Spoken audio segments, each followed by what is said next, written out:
What is up, YouTube? My name is Matt Modi, and in this video, I'm going to be giving out a betting preview, basically for wild card weekend, going through all of the different games for the NFL wild card weekend, giving a betting preview for each game. The cool thing about this is I can pull up the odds from every major sportsbook and what they price pretty much every major market for every game using OddsJam, completely free to line shop. You just go to oddsjam.com, sports, NFL, and then it pulls up all of the games. So I'm going to be going through each game, looking at the odds and identifying where there are any valuable bets to make early in the week. I love betting early. You can take advantage of some pretty awesome pricing discrepancies from sportsbooks that haven't quite updated their odds quickly enough to reflect the market. So let's get right into it. The first game of Wild Card Weekend is Saturday at 4:30 Eastern, 2:30 for me because I am on Mountain Time. And we got the Seahawks versus the 49ers. So unsurprisingly here, the 49ers are heavy favorites. The 49ers have won 11 straight games. They've won 6 straight with Brock Purdy since Jimmy Garoppolo got injured, including the game Jimmy G got injured. 4 of those 6 wins have come by double digits. Only one of the 2 that was not was against these Seahawks in a game that was played in Seattle, but the game was pretty much out of reach late in the fourth quarter. The 49ers had a 15-point lead late in the fourth quarter. Seattle scored to make it an 8-point loss. That game was well out of hand. So I think a lot of people are going to be thrown off by the 10-point spread for the 49ers on their third string quarterback, who is also Mr. Irrelevant, a rookie 7th round pick. But the 49ers have been on fire, and the Seahawks have been the opposite of on fire. They had a really good start to the season, have had a really bad ending to that season. So I actually really like the 49ers minus 10 for this game. If you look, the OddsJam Perfect Line, which is pulled from the sharpest sportsbook the OddsJam Perfect Line, which is also Pinnacle Sportsbook, is the sharpest sportsbook in the world, and they actually price this spread at 10.5, and every other major sportsbook is getting it at minus 10. Now, the 2 other sharp sportsbooks that you want to look for, BetOnline and Bookmaker, also have this at minus 10. So this, unfortunately, isn't going to be a positive expected value bet. I do like the 49ers at minus 10. That is my official prediction. But in terms of an official bet, I'm going to sit out an official bet on the spread. But where I do have a play is on the total. I really like this total, and this is going to be an official bet. So right now, the total is kind of priced between 43.5, 43, and 42.5. These are all the sports books and what their main lines are for this total. Well, this 43.5 at Ballybet is a pretty big outlier, right? It's a half-point different from every other sportsbook. Another reason why I like it, so I identified 3 sharp sportsbooks, right? Pinnacle, BetOnline, and Bookmaker. Not only do all 3 of these sportsbooks price this at 43, they also favor it going under, right? They have the under. BetOnline has the under at minus 114, the over at minus 106. They favor it going under, as does Bookmaker, as does Pinnacle. So all 3 of the sharpest sportsbooks in the world have it priced a half-point lower while also favoring it going under. So if you have access to Ballybet, it's legal in a decent amount of states. It's legal for me in Colorado. I know it's also legal in Virginia and a couple other states as well. This is a really good play. And if you don't have Ballybet, then I recommend making an account. Having access to every sportsbook that is available in your state is incredibly valuable, and this shows exactly why. So Ballybet under 43.5. I think this makes a ton of sense. The Seahawks just wildly struggled on offense against, pretty much the latter half of the year after an amazing start. They barely scored double digits against these 49ers the last time they played. The 49ers have the best defense in the entire NFL, according to DVOA. Randomly got torched by Brock Purdy, but that was the outlier, not the norm. And I wouldn't be surprised if the 49ers the Seahawks don't even manage 2 touchdowns in this game. So the under makes a ton of sense. So this is going to be an official bet under 43.5 at minus 110 odds at Ballybet. And all these official bets, I'm going to recommend you put 1 unit on them. So that's Seahawks versus 49ers. Next up, we got Chargers versus Jaguars. So one thing that has been pretty interesting to me is that when the odds first opened up for this game, so right now we see the best odds on the Chargers money line is -113.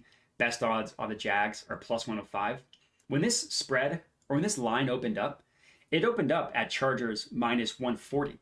So people have been hammering the Jaguars since the odds got posted for this game. So the money line play is pretty reasonable for each team. You could get the Jaguars at +105 on WinBet and BetRivers. For the Chargers, you can get their money line at -115 at BetMGM.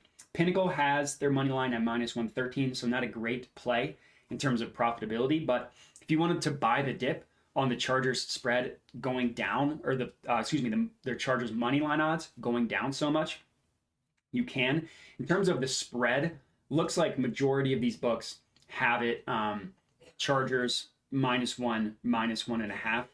For me, I really like the Jags at +1.5. One book has them at +2.5, but it's pretty heavily juiced at -127, so nothing great there. But the +1.5 is a pretty good spread. Both Bookmaker and BetOnline have this as a pick'em, whereas Pinnacle has this at Jags +1. So that extra half point is pretty valuable. And the logic for why I like the Jaguars +1.5. So a couple of reasons why. Number one, these two teams played earlier in the year, and the Jags won 38-10. Granted, that was when Justin Herbert had the really bad rib injury that he was still dealing with. But that was also the first half of the year. The Jags weren't as good as they were the second half of the year. I also don't trust the Chargers coaching staff at all. For no reason at all, they played their starters heavily into the game on last week on week 18, and they had multiple starters leave the game injured. Joey Bosa, Mike Williams. I don't trust their coaching staff. While I absolutely love Justin Herbert, I don't trust their offensive coaching staff either. So the Jags +1.5 is a pretty good play. So that's going to be my official prediction for this one. In terms of the total, I don't have anything here. Not a great value, as we can see on the total. Nothing like the previous game. So just going to stick with Jags +1.5. And I do like that as an official bet. So 1 unit on the Jags +1.5. You can get that at PointsBet, FanDuel, and Ballybet. So that's the 2 Saturday games. Next up, we got Dolphins versus Bills. Another game that has a pretty massive spread between the two, the spread itself is pretty massive between Dolphins and Bills. It makes sense. The Dolphins have gone 1-5 in their last 6 games, with their only win coming last week against the Jets team that was starting Joe Flacco. The Dolphins didn't even score an offensive touchdown in that game. The Dolphins are also on their 3rd string quarterback, and unlike the 49ers, are not hot, are not on a hot streak with that quarterback. And in this game, I doubt Tua is going to play after already suffering 2 concussions on the year. The reports are that he's going to try to play. I would be surprised if they let him. Teddy Bridgewater is also expected to only be available in an emergency, which leaves Skylar Thompson to start for the Dolphins. And the Bills, I mean, I don't even need to say it. The emotionally charged Bills just dominated the Patriots last week. Patriots who needed a win to make the playoffs. Granted, they got gifted 2 return touchdowns, the Bills did, but still dominated the Patriots. And we all remember Josh Allen in the playoffs last year. Lights out against a bad defense and the Dolphins, against an offense for the Dolphins that I don't expect to be able to move the ball really at all. This -10.5 for the Bills, I do like, even with it being a pretty big spread. So in terms of the sharp books, as of right now, Pinnacle doesn't have odds for this one. My guess is it's because of the Tua injury news, but Bookmaker and BetOnline. Bookmaker has it at -11. BetOnline has it at -10.5. So not a great value. So it's not going to be an official bet. But in terms of a prediction, I do like the Bills -10.5. And in terms of the total, no play on the total either. Bookmaker has it at 44. BetOnline has it at 43.5. No real value on the total. So the next game, we got Giants versus Vikings. And this is probably my favorite play of the night, of the slate, is going to be the Giants +3 at -104 odds at FanDuel. This is going to be by far my favorite play of the slate. I also like the Giants money line. Granted, there's no value on that as of right now. Best odds you can get are Bet365 at plus 145, as BetOnline has it at plus 145 as well. And then we see plus 140, plus 144. No real value. The Giants plus 3, there is some value. Every other book has that at minus 110, essentially, except for WinBet at minus 105, BetOnline at minus 107. Circa, not available in a ton of states, also has it at minus 104. But Pinnacle prices this spread at 2.5, and that 2.5 to 3 is a huge deal. If the Vikings win on a last-second field goal, which is exactly what they did last time, this plus 2.5 loses. This plus 3 at least pushes. You at least get your money back. It gets refunded. And so the last time these two teams played, the Giants, like I said, they lost on the last-second field goal, a 61-yard field goal. And the Giants kind of dominated a lot of that game. They had more yards than the Vikings. The only reason in which the Vikings won the game is because they won the turnover battle 2-0, and the Giants also were the heavily penalized team. But looking forward into this week, the Giants are the healthier team, right? They took the week off last week against the Eagles, essentially. Saquon Barkley should be back and healthy. Their defensive line should be back and healthy, and the Vikings are incredibly banged up on their offensive line. They're on their third string center and their third string right tackle. They're just incredibly banged up. And the only real this Giants team, is pretty devoid of talent. The one area in which they do have some talent is along the defensive line, and we all know with pressure how that affects Kirk Cousins. So I like the Giants plus 3. This is an official bet. It is my favorite bet of the entire slate. The Giants plus 3. The fact that you're getting 3 points in a game that I think that they are going to win straight up is really, really good value. And then in terms of the total, if you want to sprinkle a little bit on the 47.5, you can. BetOnline and Bookmaker have the total at 48. Pinnacle has it all the way at 49. So there is some value on the 47.5. If you do, I recommend putting a half unit on it. The value is good. It is good, but it's not quite as good as the value of the total of the Seahawks versus 49ers one that we did like. So maybe put a half unit on the total here. But my favorite play, like I mentioned, is Giants plus 3. And now, next up, we have the Bengals versus the Ravens. Now, this game is admittedly hard to project because we don't know the injury status of Lamar Jackson. I saw Pro Football Doc say that he thinks that Lamar Jackson will be able to play. Reports are that he's going to be able to play, but Lamar Jackson hasn't practiced since week 13. He literally has missed every single practice since he got hurt. And for a quarterback like Lamar Jackson, even if he plays at less than 100%, his mobility is incredibly important for him. So even if he plays, you expect him not only to be rusty, but also to be limited mobily, which will affect him a lot.